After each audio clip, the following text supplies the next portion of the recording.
ఒకసారి ఒక నావ ఒక పెద్ద ఓడ నడి సముద్రంలో ఆగిపోయింది.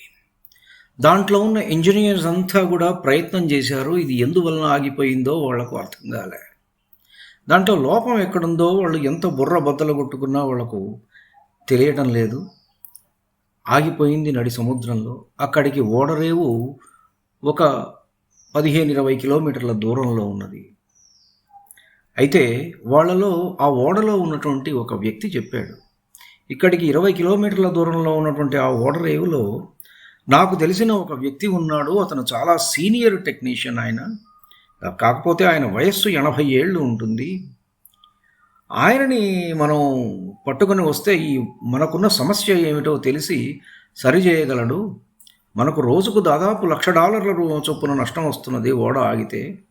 $1,00,000 అంటే ఆలోచించండి, వాటి లెక్క వేసుకుంటే 88 రూపాయలు వేసుకుంటే 88 లక్షలు రోజుకి ఇంత నష్టం వస్తున్నది. మనకు ఇంకా అంతకంటే ఎక్కువ వస్తుందేమో. ఓడలో సరుకు చాలా ఎక్కువ కదా, రోజు చాలా ఎక్కువ నష్టం వస్తున్నది.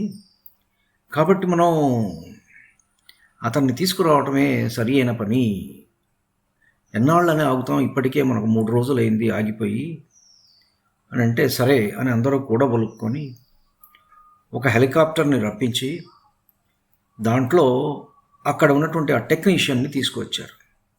ఆయన మొత్తం దాన్ని అంతా పరిశీలనగా చూశాడు. 1 గంట సేపు మొత్తం చూసిన తర్వాత ఒక సుత్తి తెమ్మన్నాడు. సుత్తి తెచ్చిన తర్వాత ఆ సుత్తి పట్టుకొని ఒక చిన్న బోల్ట్ దగ్గర గట్టిగా 10 సార్లు కొట్టాడు. అంతే, ద వెసల్ స్టార్టెడ్. అయిన తర్వాత నౌక స్టార్ట్ అయింది. దానిలో సమస్య తీరిపోయింది. అందరూ ఆనందంగా గంతులు వేశారు. సరే, మీ ఫీజు ఎంతో చెప్పండి, మేము ఇస్తాము అంటే, నా ఫీజు 10 లక్షల రూపాయలు అన్నాడు. అదేమిటి, కాస్త 1 గంట సేపు చూసి సుత్తితో కొట్టినందుకు 10 లక్షలా? మొత్తం సుత్తితోటేగా మీరు కొట్టింది అని వాళ్ళు అడిగితే, అప్పుడు అతను అన్నాడు, సుత్తితో కొట్టినందుకు 100 రూపాయలు, సమస్య ఏదో చెప్పినందుకు 9,99,900 రూపాయలు. నిజమే కదా? ఆ కథ విన్న తర్వాత నాకు విదుర మహాశయుడు చెప్పినటువంటి ఈ శ్లోకం గుర్తుకు వచ్చింది.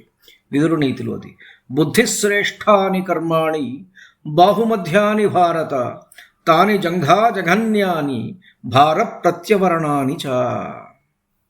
మానవుల కృత్యాలు 4 రకాలట, 4 రకాల పనులు ఉన్నాయట. అందులో బుద్ధితో చేసే పనులు శ్రేష్టమైనటువంటివట, బాహుబలంతో చేసే పనులు మధ్యమాలు అట, పిక్కలతో కాళ్లతో చేసేటువంటివి అధమాలు, అంటే మోత మోసేటివి, బరువులు మోయటం అనేటువంటిది. అంటే ఏమిటి? బుద్ధితో చేసే పనులే శ్రేష్టమైనటువంటివి. అక్కడ ప్రాబ్లం ఎక్కడుందో డయాగ్నోస్ చేశాడు. For that diagnosis he charged that much. Just ఊరికే కొట్టినందుకు ఏముంది, దానికి 100 రూపాయలే.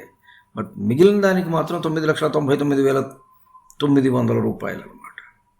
సో విదుర మహాశయుడు చెప్పినటువంటి నీతి సార్వజనీనమైనది, సార్వకాలీనమైనటువంటిది. ధన్యుడిని. నమస్కారం.